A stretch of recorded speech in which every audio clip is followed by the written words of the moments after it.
Howdy folks, how are you today? Friday morning. Not working. It's about 56 degrees out. Feels like 54. Oh, weather's changed here with the last couple days of rain and stuff like that. Today we're going to be working on the Frankenstein truck.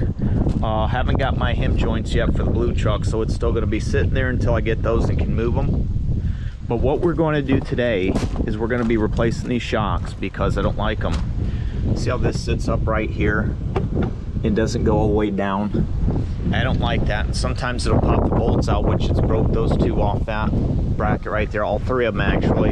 So I'm going to change those out, that way I don't have that issue no more, and if I get a heavy load it can sit right down on there, and at least those bump stops will help it catch it and not do that, and those shocks will go all the way down. End up getting the Monroe ones. These are the oh, I can't read the sign right now. These are the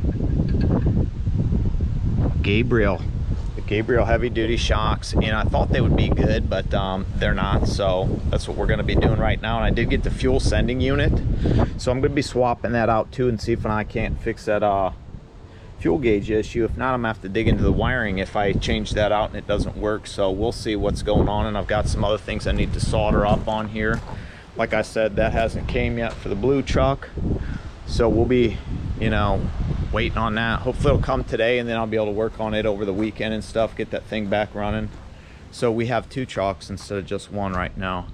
But was watching Trucker Style Sean this morning, posted a short about someone taking a dump right in a parking lot and not going in to use the facility at a truck stop, and wondering why people have to pay for parking. And well, that's exactly why, because people don't know how to use the facilities correctly.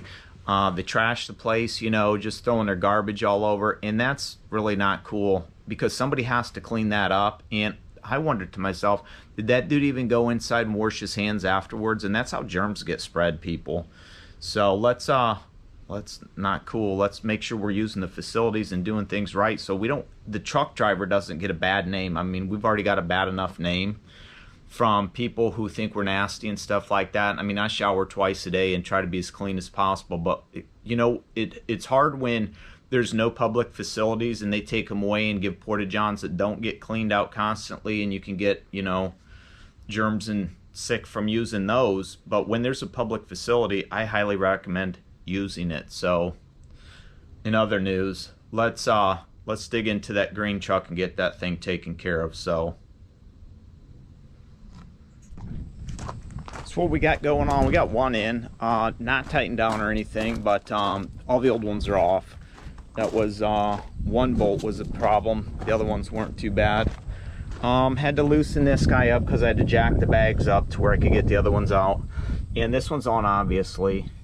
That's the only one I did so far because the bags were still up, but then I started losing some of them and didn't have any air left in the tank to pump it up. So we got to start the truck here in a second to get more air in the tanks to be able to lift it up again that way, because you can just, basically got to cut that stupid thing that comes on here, release everything out of there, and then finagle and put your stuff in, which it's nice because it comes with this little thing right here, this inner washer thing.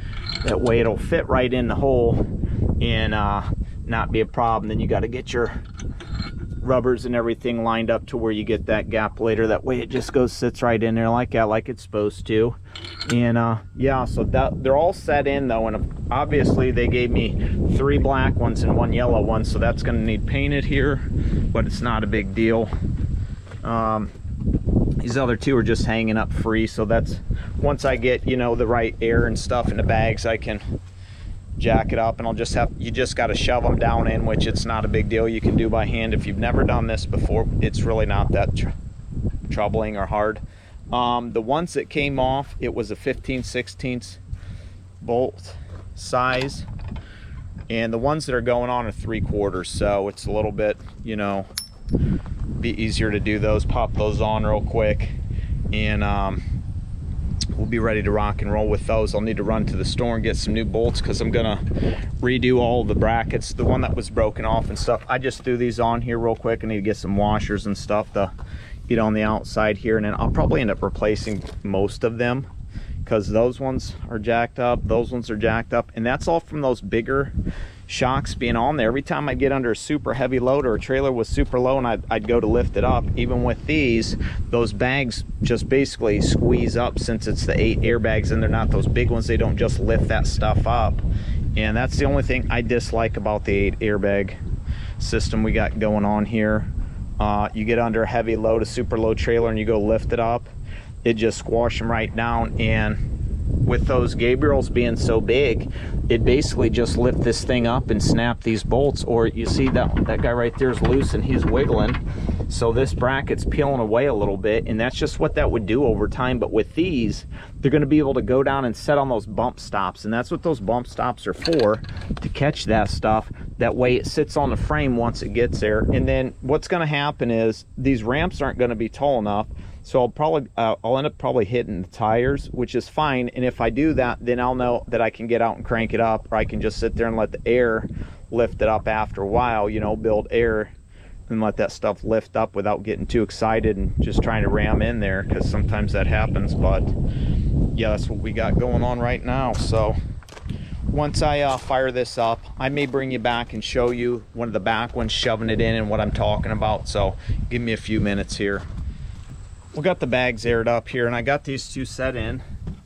Not sure if you can see those or not, but those are set with bolts and everything on top like I need them to be. So I'll hook you up right here, and I'll show you what I'm talking about for this guy, because he still needs to go in there. So I should have enough air in this bag to be okay. And I'm sorry if I get in your way or you can't hear me because of whatever reason. Let me climb down here real quick and get in here, because that's what I need to do. Get on there. Some of these just don't want to go down the first time. There we go.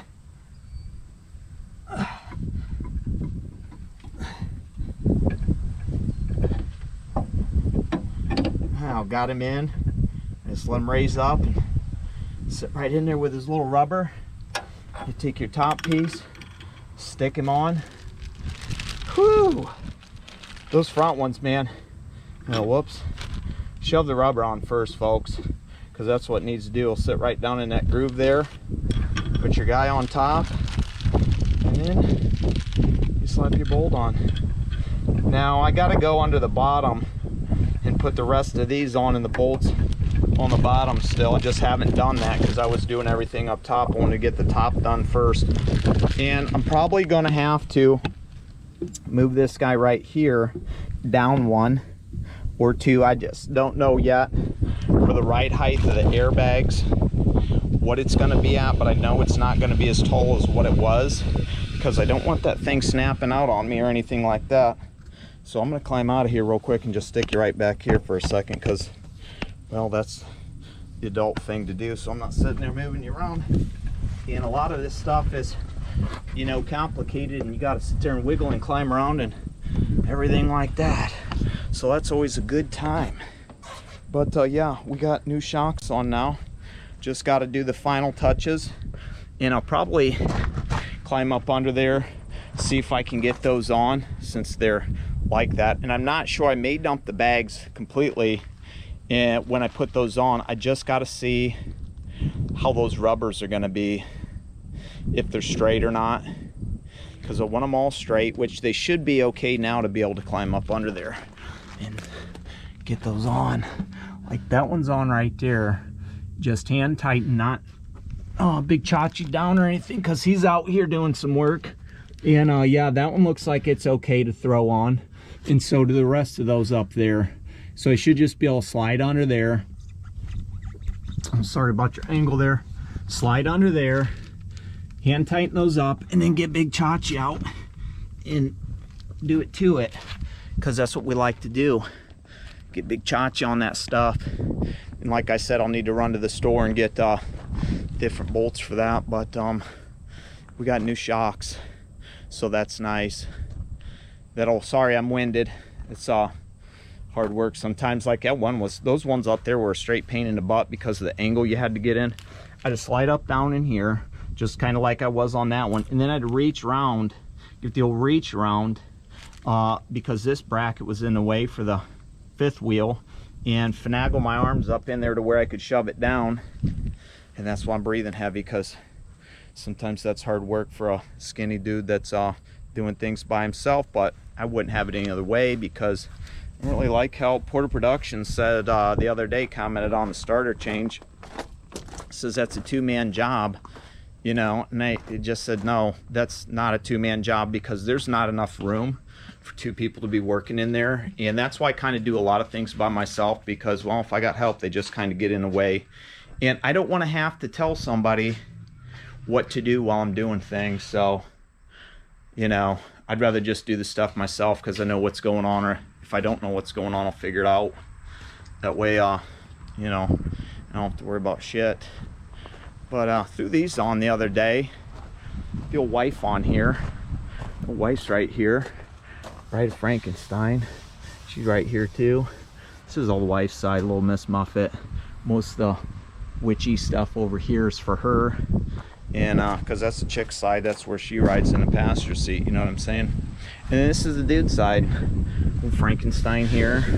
Frankenstein here. He was here before. And old YouTube, and rest in peace for the YouTube symbol. Because, well, why have that square when you can have a tombstone with rest in peace on it? Still need to throw some trash up there. I'll get to it one of these days. And then I need to get my no free rides, ass, grass, or cash on here. So that's something that'll be getting done here. And I need to order me one of those. Still haven't done that yet, but whatever. It's not a big deal. It's working, so that's what matters to me. Did have a little issue with the airbags the other day for the cab ride. Tuesday, Wednesday, when I was working the truck, because I worked it Tuesday and then I worked it Wednesday. We'll get down here and show you real quick. And I guess my bad for not making sure everything was tightened, but it was supposed to be. This guy right here is a little fitting that goes up in here where this tube runs through, and this guy blew out. So this guy blew out, and I didn't have no airbags for a little bit, so I had to fix that. And then next thing you know, I'm cruising down the road with a load, and this side blows out. So I had to pull over real quick and fix that. But other than that, this air ride's solid. So that's one thing I had to sit there and deal with on a rainy day. I was getting soaked, not happy, but whatever. So once I get this taken care of, then we'll tackle that fuel sending unit. So we'll get on to that here pretty soon. So I'm gonna get under there and get this stuff taken care of, which you could probably care less to see. So I'll just do it off camera, because, well, that's what I do sometimes. I do work off camera, so I don't show you for everything. But some of this stuff is complicated, and really, you know, just tightening bolts isn't any fun to watch. So hopefully I just give you all the good stuff, and that's what you like. Some things just make you shake your head and wonder what was somebody doing. And a little windy out here, but when they put this on, I got this one out, this old one out. Was a pain in the butt because this guy didn't want to come off the top. But somebody used these big long screws here, and somebody used a driller on this one that was right here. So that's open. I'm not sure if these little guys that come with the new one will fit on there, but look at that thing. That thing is nasty and toast, all gross. And I'm not sure where the issue was coming from. If it was coming just, you know, from down here. Everything looks okay, like it would still be able to read and stuff. It's not missing anything. So I don't know if this was the issue, but this is gross and I needed done anyway. So I took the liberty to measure this up, and I got about 27.5 on this guy, and I got about 27.5 on this guy, which he's a little bit shorter and this is a little bit longer, but 27.5 is what it'll read when it goes all the way down. This one goes at an angle like this, and this one goes straight down when it's into the tank. So I'm not sure what you know, if we're gonna have more fuel in there or not when we go to, you know, fill up and stuff like that, if it's reading on E. But I'm gonna get that other one swapped out real quick and put in there, hook back up, and I'm gonna jump in the truck and see if it works. If it doesn't work, then I'm gonna start going through the wiring and see, because there is a butt connector that goes that may be not connecting properly, so I may have to cut those wires and wire them up together and see if that'll work. And if that works, then I'll just solder them together, throw on the heat shield or the heat shrink, and we'll go from there with that, because at least it'll work. So that's what we got going on right now. But yeah, to use screws and stuff like that on something like that's just ridiculous. And I'll probably have to dig around and see if I can find something that is the right size to go down in there, at least get some grab, because that's just irritating. And I don't want something that's loose that's going to be, you know, if the tanks are full and the fuel splashing around from me hooking up to something or taking a corner, I don't want to be leaking fuel constantly. So I may have to figure something out and, you know, get some of that fuel gunk and stick around there if I can, if I have to. I just want that tight though. I don't want that loose. So I guess that's something that we'll see here in the near future. What's going on, folks? Well, we got that fuel sending unit taken care of. So let's jump in the truck real quick and we'll see if that gauge is working, which I know it is, because, well, I had to get back here and check on my wiring. Wasn't even this fuel sending unit, but I'm glad I did change it out, because that thing was nasty. But where I had wired it before and had to split it because it had rubbed on the frame, my connectors had ended up rotting. And check out that shirt. That's what's up. So let's get in the truck here and we'll show you something real quick. And may even do a little phone call here. See what's going on with this guy. Check that out. We got some gauges. And look at that. Let's call that dude real quick and see what he's doing. You want to? Give me a second here. Let me get my phone out and see what he is doing. Oh, whoops. We don't want to do that. We're going to cancel that real quick, and we're just going to call him because we don't want to FaceTime him. He might be busy. You know, it's still going to FaceTime.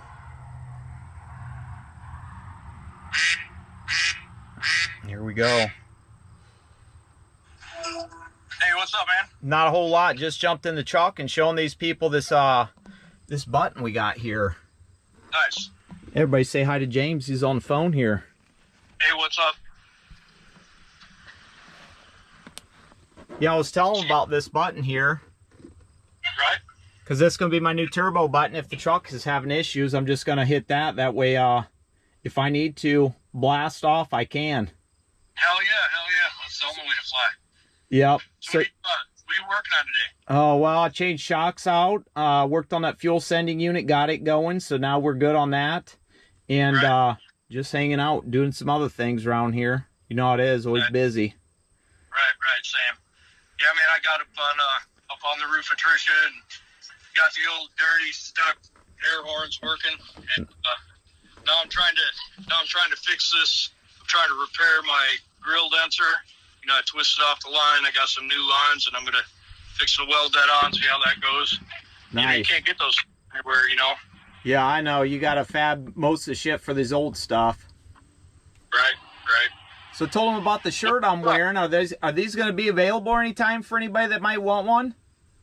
Well, so the way I thought we'd do it is, you know, Jessica makes the shirts, and she makes they're not pop sockets because that's somebody else's brand, but you know, the buttons for the back of your phone, she makes those. And the thing is, she doesn't want to make a huge inventory. So if people want them, you know, they want to call or, you know, send me a message, say, I want one of those. It'd be a pre-order. You know, they'll get made that week and shipped out. It won't be anything we have on hand, but if if anybody wants them, we'll for sure make them. Right on. That's what I'm talking about. Hey, man, let me ask you something. Have you had to do any front end work on either one of your trucks, like tie rod ends or kingpins or anything yet? Nope. Okay, all right. Not had any issues with those. Trying to source the parts. Good luck. Nothing is available in Kenworth. Well, when I know a guy that had to get one done on his truck from the shop that I go to, and they said that they had to order the stuff from Oklahoma somewhere over there, and it took like 2 weeks to get them. So okay. That might be something, you know what I mean? You basically got to look online through Google and see just who has them, if you can get the part numbers and stuff. Right. Unfortunately. But yeah, I just figured I'd give you a call real quick and see what was going on, show off this button and stuff. Right on, brother. Yeah. I'm waiting to see those waiting to see those shirts come in the mail, man. As soon as I get them, we'll be in them and in the truck. Right on. Hopefully they'll come tomorrow. If not, I'm sure they'll be there Monday. But I put this shirt on. My wife said, "What are you doing?" And I said, "I'm going to wear this shirt. I'm going to get ready to call them and see what's going on." And she's like, you can't get that thing dirty. And I'm like, I know. Right. I may have to get it. We just finally got Crystal out, got the wheels on, got it waxed up, and took some pictures to make some Crystal shirts. The first ones that we made, the cab was up and the shading was all horrible and they just looked like trash. But we'll have some Crystal shirts available pretty soon. Maybe I'll pop you one over there. Right on. That's what I'm talking about. Yeah, I'll probably get a handful of the Frankenstein shirts made, and once I do, I'll let you know. All right. Right on, dude. All right. Well, I'll let you get back to work because I know you're a busy man. All right. You too, man. Take it easy, huh? Yeah, you know what we say. Yeah. We will see ya. We'll see you, brother. Bye. See ya. Well, that was fun. Hope you enjoyed that little snip. Hopefully, the volume and everything was clear to where you could hear him. So, yeah. Always working on trucks. Two dudes working on cab overs. That's always cool. So, yeah, like I said, if you want one of these, get a hold of him. And you can get one of those for your truck. Or hit him up about a shirt. Like he said, they'd make them for you. But always a good time. So support your local K100 owner. That's what I'm talking about. Well, folks, I'm going to get back at working on some things. I just figured I'd bring you on real quick and show you this fuel gauge because, well, we got a quarter of a tank, and that's what it looked like when we was in there. So I had to bend that rod down a little bit because it was hitting in the fuel tank and stuff like that when I stuck it in, and the way that it lined up, it was kind of crooked, but it's what it is. So, we're just trashing it up around here and doing what we got to do. Hopefully one of these days the parts will come for the blue truck. Still waiting on that hem joint, so I can get that thing taken care of, and you'll be able to see that. So hopefully you enjoyed today. Like, share, subscribe. Go find James Pretty and do the same for him and support your local K100 owner. So until the next time, you know what we say. We will see ya.